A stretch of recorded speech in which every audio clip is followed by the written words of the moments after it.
नमस्कार, म अजय प्रधान यहाँ समक्ष फेरि उपस्थित भएको छु आफ्ना केही विचारहरू यहाँ समक्ष पेश गर्नको लागि। यहाँलाई के लाग्छ मेरो विचार प्लिज लाइक एन्ड कमेन्ट गर्न सक्नुहुन्छ।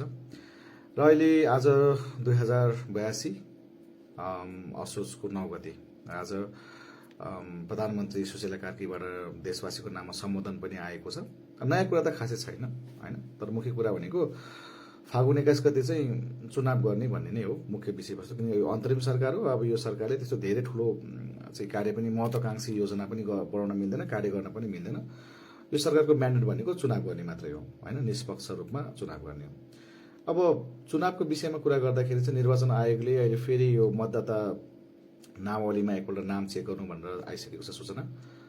विशेष त जसको नाम छैन, स्पेसली यो जेनजी वर्ग हैन, जेनजी पुस्ताको जो एउटा योगदान छ उहाँहरूलाई पनि समेट्नुपर्छ हैन, उहाँहरूको मतलाई पनि समेट्नुपर्छ भने अहिले सायद 16 वर्ष, किन 18 वर्ष पुगेपछि मात्र मत राख्न पाउने जुन नियम छ, अब सायद 16 वर्षमा पनि कुरा भइरहेको छ। सायद 16 वर्ष पुगेपछि पनि मतदाता नामावलीमा नाम अट्छ होला, नाम लेख्न मिल्छ होला।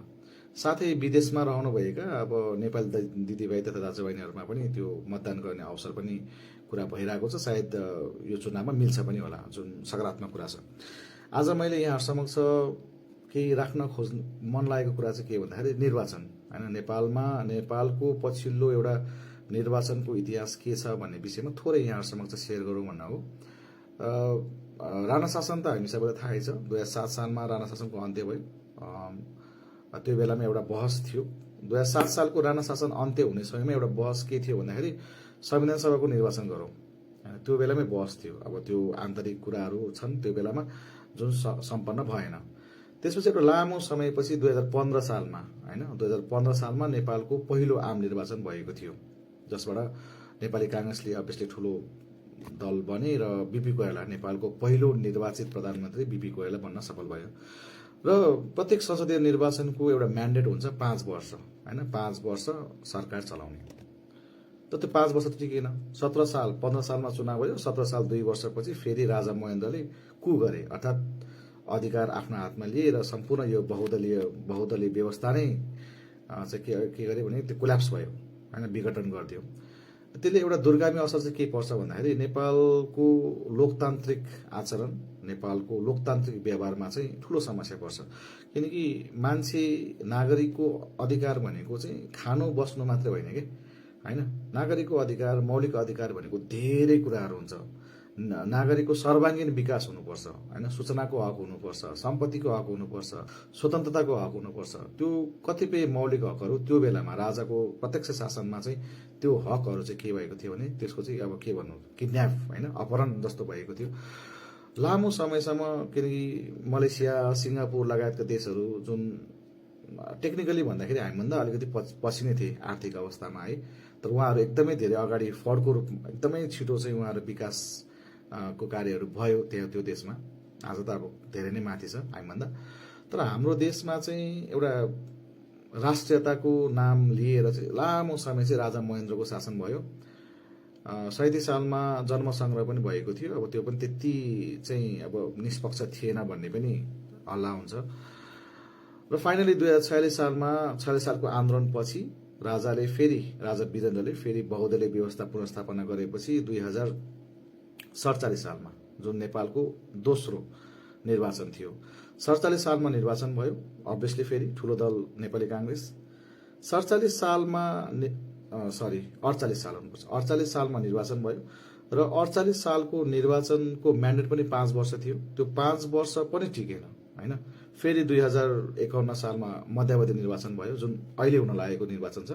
82 साल फागुन 21 गते हुन लागेको निर्वाचन भनेको मध्यावधि निर्वाचन हो। त्यो भनेको चाहिँ एउटा पूर्ण 5 वर्ष एउटा संसदले 5 वर्ष पूरा नगरिकन बीचमै हैन, विभिन्न कारणवश बीचमै चुनाव हुन्छ भने त्यो मध्यावधि निर्वाचन भन्छ के त्यसलाई चाहिँ हैन। र 2048 सालमा चुनाव भएको थियो हैन, 5 वर्ष टिक्नु पर्ने हो त्यो संसद चाहिँ। तर 2051 साल अर्थात् 3 वर्षमै फेरि मध्यावधि निर्वाचनमा गयो र एमालेले त्यो बेलामा ठूलो दलको हैसियत पाए। त्यो पनि 5 वर्ष टिकेन र 56 सालमा चुनाव भयो है। 56 सालमा चुनाव भयो, आम निर्वाचन भयो। त्यसपछि त अब नेपालमा गृहयुद्ध जनआन्दोलन भनौँ माओवादी जनयुद्ध भनौँ गृहयुद्ध भनौँ त्यसले गर्दाखेरि नेपालमा चुनावको माहौल हुन सकेन है। त्यसपछि त अब यहाँ सबैलाई थाहा छ 58 सालमा अब हत्याकाण्ड भयो, दरबार हत्याकाण्ड भयो। त्यसपछि चाहिँ 61 सालमा राजा ज्ञानेन्द्रबाट फेरि कु भयो हैन, अर्थात् फेरि बौद्धले व्यवस्थालाई चाहिँ फेरि अपहरण गर्ने काम भयो। अब यहाँ हामीले अलिकति विचार गर्नुपर्ने कुरा के छ भन्दाखेरि 15 सालको चुनाव हुनुभन्दा अगाडि एउटा समस्या के थियो भने राणा शासन समस्या थियो है। राणा हटाउनु पर्छ, राणा हटाएपछि चाहिँ बल्ल अब जनताले चाहिँ पुरा अधिकार पाउँछ, जनताले चाहिँ त्यो सुविधा पाउँछ भन्ने थियो। राणा हट्यो हैन। त्यसपछि फेरि 15 सालमा चुनाव भयो। अब चाहिँ देशले चाहिँ ठुलो फड्को मार्छ भन्ने विश्वास थियो त्यो बेलामा। फेरि 17 सालमा राजा महेन्द्रले कु गरे। त्यसपछि के लाग्यो भन्दाखेरि राजतन्त्र व्यवस्था हो, ठिक छ। अब त्यो राजाले अब दलहरू भ्रष्टाचार भए, धेरै असक्षम भए, विदेशी हस्तक्षेप भयो भन्ने खालको एउटा राष्ट्रियता हुन्छ नि, एउटा त्यो राष्ट्रियताको चाहिँ नारा लिएर चाहिँ राजतन्त्र सफल भएको थियो त्यो बेलामा। जनताले पनि लगभग मौन समर्थन जस्तो गरेको थिए। त लामो समय भयो नि त हैन। लामो समय भइसकेपछि जनता पनि आजित भइसकेको अवस्था थियो। त्यो 37 सालमा जन्मसंग्रह पनि भएको थियो। अनि 46 साल आउँदाखेरि 46 सालको जनआन्दोलन आउँदाखेरि व्यवस्था परिवर्तन भन्दा पनि संविधानमा केही परिवर्तन गर्नुपर्छ भन्ने कुरा भयो 47 सालको चुनावमा है। 47 सालमा संविधान पनि बनेको थियो त्यो बेलामा, नयाँ संविधान बनेको थियो हैन। अनि त्यसपछि के भयो भन्दाखेरि 2061 सालमा जब राजा ज्ञानेन्द्रले कु गरे, किनकि त्यो बेलामा माओवादी जनयुद्ध अथवा गृहयुद्ध एकदम चरम उत्कर्षमा पुगिसकेको थियो। ज्ञानेन्द्रले चाहिँ यो शासन चाहिँ म लिन्छु, नेपालमा जनतामा चाहिँ एकदम त्रसित वातावरण बनेको छ, सुरक्षा लिन सकेको छैन भन्ने हिसाबले राजाले फेरि त्यो अधिकार आफ्नो हातमा लिए र सबै माओवादी, कांग्रेस, एमाले लगायतका पार्टीहरू सबै एक ठाउँमा आए र उहाँहरूले एउटा के चाहिँ डिसिसन गर्नुभयो भन्दाखेरि समस्या त राजतन्त्र मात्रै होइन, समस्या त संविधानै रहेछ हैन। राजतन्त्रको पटक पटक हस्तक्षेप भयो, एउटा समस्या राजतन्त्र हटाउनु पर्छ। दोस्रो भनेको संवैधानिक व्यवस्था, जहाँ चाहिँ अब हामीले प्रदेशको व्यवस्था गर्नुपर्छ हैन। शक्ति भनेको खालि काठमाडौँ मात्रै केन्द्रित भयो, विकेन्द्रीकरण गर्नुपर्छ, गाउँ गाउँमा सरकार पुग्नुपर्छ भन्छ नि, गाउँ गाउँमा सिंहदरबार भने जस्तो त्यो एउटा सपना पनि देखियो र हामीले त्यसलाई पत्यायौँ पनि। र समग्रमा भन्दाखेरि एउटा बृहत जनआन्दोलन भयो र राजतन्त्र हट्यो हैन। त्यसपछि 2064 सालमा चुनाव भयो, संविधान सभाको चुनाव भयो। नेपालको पहिलो संविधान सभाको चुनाव हुनु भनेको सानो कुरा होइन। संविधान बनेन, ठिक छ। अब त्यो एउटा परिवर्तन थियो, समय लाग्छ, धेरैजना व्यक्तिहरू छ, धेरै विचारधारा, धेरै धर्म, धेरै जातिका विचारहरू छ, समेट्नुपर्छ भनेर 64 सालको संविधान सभाको चुनावमा जुन एउटा संविधान बन्नुपर्ने थियो त्यो बनेन। त्यसपछि 70 सालमा पनि चुनाव भएको थियो। हिसाब गर्दाखेरि 6 पटक चुनाव भयो। 70 सालमा चुनाव हुँदाखेरि पनि संविधान करिब करिब नबन्ने अवस्था थियो, तर 2072 को भूकम्प आइसकेपछि लगभग बन्यो हैन। अनि 72 को संविधान बनिसकेपछि 7औं पटक भनौँ न हैन, 7औं पटक चाहिँ चुनाव भयो हैन 2074 सालमा। अनि 74 सालमा चुनाव भयो र 2069 सालमा चुनाव भयो। कुनै पनि सरकार 5 वर्ष टिकेन हैन, 74 र 79 भनौँ टिकेन। अब यहाँसम्म आउँदाखेरि चाहिँ हामीले के कुरा चाहिँ बुझ्नु पर्यो। अब म लिङ्क चाहिँ केमा गर्दैछु भने 82 सालको फागुन 21 गते लिङ्क गर्नु पर्यो है।